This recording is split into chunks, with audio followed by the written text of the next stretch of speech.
Estamos entrando ao vivo e a cores, 19 horas 5 minutos. E aí a galera vai chegando. Noite fria em São Paulo e vamos esquentar com muito rock and roll, né? São 50 anos de dois discos icônicos, 50 anos de Machine Head e 50 anos de Made in Japan. Yeah. Eu já vou dar boa noite aqui pro Ciro. Boa noite, Ciro. E aí, Alessandro, tudo bom? Boa noite. Boa noite, Marcelo. Bom de Boa volta, tá de noite, volta Ciro. Boa noite, aqui. Sandrão. Boa noite, Marcelo. Ciro esteve conosco ano passado numa live super especial, aí junto com o Marcelo, falando sobre Brian May.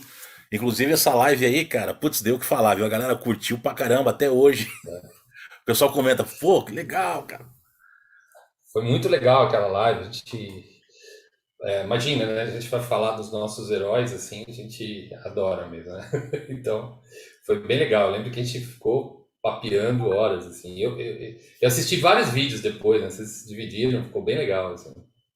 A gente cortou lá em capítulos, né? Então o pessoal quer saber um pouco mais aí sobre as técnicas do Brian May, os equipamentos do Brian May, tem muita informação lá. É só ir lá ver as lives lá, galera. E hoje vamos falar sobre Deep Purple, né, Ciro? Aqui, ó, já vinha caráter aqui, ó. Muito bem.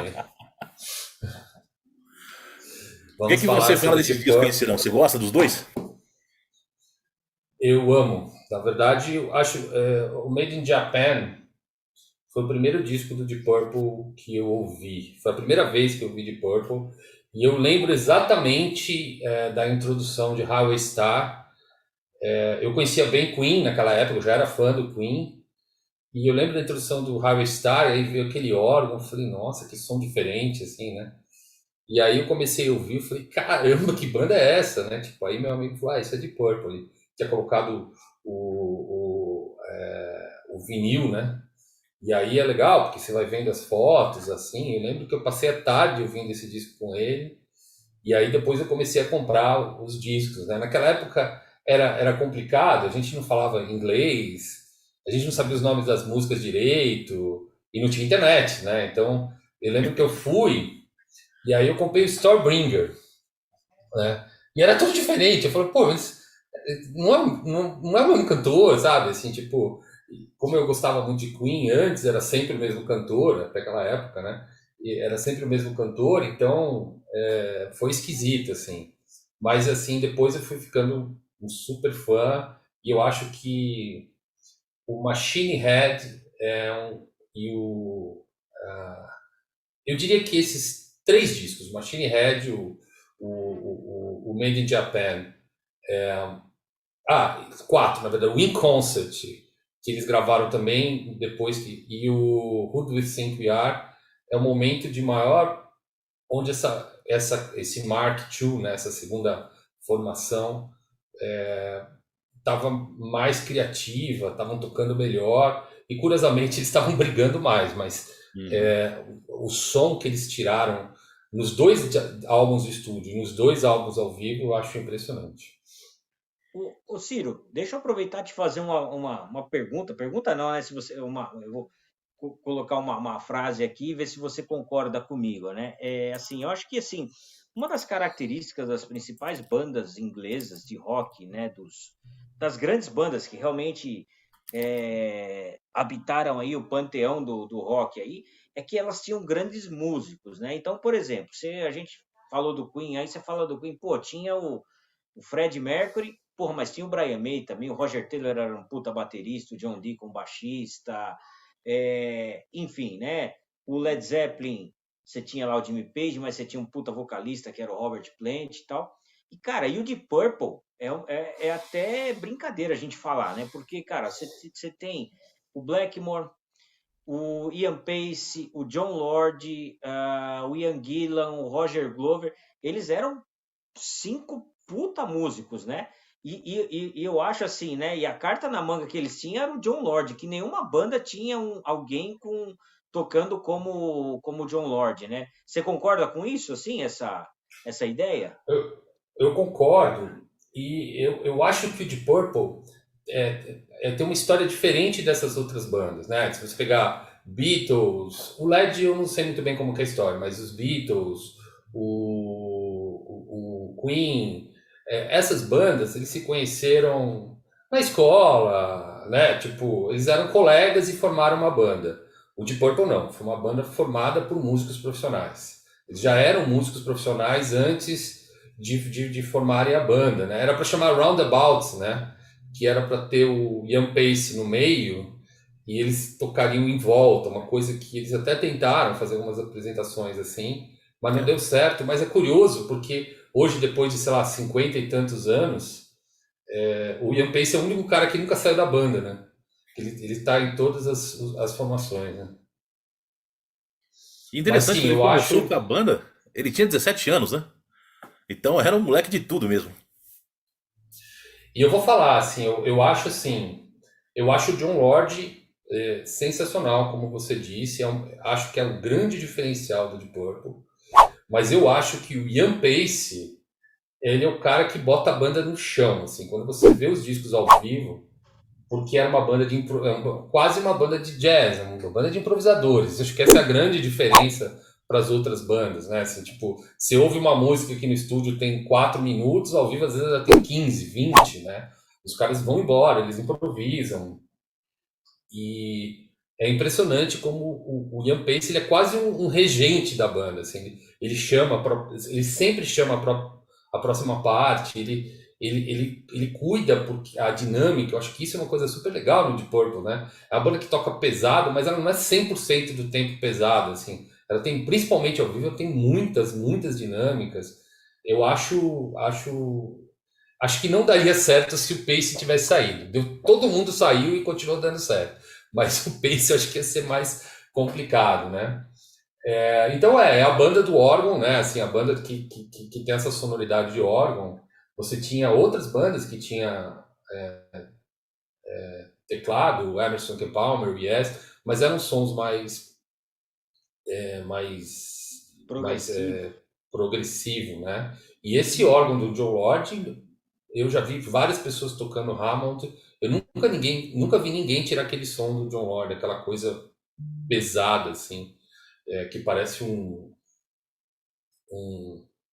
parece uma guitarra pesada assim. Às vezes, várias vezes a gente acha que é guitarra, mas vai ver o órgão com distorção, né? O John Lord era demais, né? Ele sempre tá passeando ali entre o erudito, o blues, né? Usando escalas de country ali. Então ele fazia uma mistura que, diferentemente dos outros que você citou, né? Por exemplo, a Emerson Lake Palmer, o Yes, eles não tinham essa característica tão forte, né? Eles eram mais europeus, digamos É, assim. mis- Eles misturavam muita coisa da música erudita, mas uma coisa da música erudita mais contemporânea, né? Assim, principalmente o Emerson, o Keith Emerson, acho, né? Tinha umas coisas contemporâneas, não, mas do século XX já, Uhum. sei lá, tinha vários, tanto que eles tocam os quadros da exposição, né? Do Swords, acho que não é século XX, é século XIX, mas o John Lord, por ser um organista de nascença, ele tocava piano, tocava outros teclados e tal, ele tinha muita coisa do bar, né? Acho que todo organista toca muito bar, né? Então ele trazia muito essa ideia do bar, e a gente vê o tempo todo, ele tem essa. Principalmente no começo, quando ele ainda tocava com os pedais, né? Não sei se depois ele continuou tocando, porque ele começou a tocar em pé. Mas quando ele tocava com os pedais ainda, você via que volta e meia ele fazia umas coisas meio de contraponto, assim, era super. Ou às vezes era parecido com bar, às vezes ele estava simplesmente tocando uma música do bar mesmo. Esses improvisos loucos dele, né? É. Ô Ciro, deixa eu te fazer uma pergunta aí, né? A gente vai falar aí sobre o Machine Head, né? É, dá pra gente um panorama assim de como tava a banda na época do Machine Head, assim, né? A gente sabe que o Deep Purple teve muitas formações, muita coisa, né? Como é que dá um panorama de como eles estavam na época do Machine Head? Tá, bom, o Deep Purple começou com uma outra formação, né? Os três, o John Lord, o Ian Pace e o Blackmore, mas tinha o Nick Simper e o Rod Evans, que era o baixista e o cantor, né? Depois de três álbuns, entrou o Gillan e o Roger Glover, o Ian Gillan e o Roger Glover, E aí eles fazem a primeira experiência lá deles com a orquestra, né? Então eles fazem lá o Concert for Group and Orchestra. E o John Lodge já tinha uma outra coisa armada para fazer com orquestra que depois eles tocaram, que é o Gemini Suite, né? Mas nesse momento o Blackmore fala, meu, vamos fazer um disco meio mais roqueiro, né? E eu vi ele falar em algum lugar, não tenho certeza onde, que foi quando ele ouviu o Led Zeppelin. Ele falou, puxa, a hora que ele ouviu esse som pesado e orientado por riffs, ele falou, cara, meu, isso é muito legal e dá pra gente fazer, a gente pode fazer uma banda legal. E aí ele ficou falando, meu, vamos fazer, vamos fazer, vamos fazer. Eles fizeram um rock e assim, diz que era assim, ou dava certo ou eles voltavam a tocar aquele som mais da primeira fase, mas aí deu certo, e aí eles fizeram esse disco, depois eles fizeram o Fireball, e quando eles chegaram no Machine Head, eles tinham um problema que eles não tinham nenhum sucesso, eles nunca tiveram um single de sucesso. O que tinha tido mais sucesso foi o primeiro, lá o Rush, com o Rod Evans ainda, que eu acho que é gozado, inclusive, o Rush é uma das músicas do Purple mais conhecida nos Estados Unidos. Acho isso uma coisa engraçada. Caramba. E aí a gravadora meio que cobrou deles um single de sucesso de um disco. E aí essa segunda formação, né? O Deep Purple faz Mark I, Mark II, Mark III. Não sei se todas as bandas fazem isso, né? Eu sei que o Deep Purple faz, né? Então essa Mark II resolveu que eles perceberam, todo mundo falava que eles tocavam melhor ao vivo, né? Então eles tinham um lugar que eles preferiam tocar, que era o teatro lá do cassino, do hotel lá, né? O Grand Hotel, né? Agora não sei, o cassino que pegou fogo, né? E lá, inclusive tem, né, alguns vídeos deles tocando lá, né? Eles gostavam muito do som daquele lugar, né? Da acústica daquele lugar. Então eles resolveram fazer um disco como se eles estivessem tocando ao vivo, mas sem o público, né? E por isso que eles foram para a Suíça, porque eles gostavam desse lugar, eles pegaram todo o dinheiro da gravadora e foram para lá. E aí depois tem toda essa história que aconteceu. Mas, na verdade, eles estavam postando em Never Before, que inclusive foi um single, né? O Smoke on the Water fez sucesso só no Made in Japan. Inclusive, eu acho super engraçado isso, eu nunca tinha entendido isso muito bem. No Live in London, quando o Glenn Hughes anuncia o Smoke on the Water, ele fala assim, olha, nós vamos tocar agora uma música do Made in Japan. Ele não fala que é do Machine Head. Porque fez sucesso nesse disco, o Smoke on the Water. Smoke on the Water. Olha aí. Bom, legal, legal.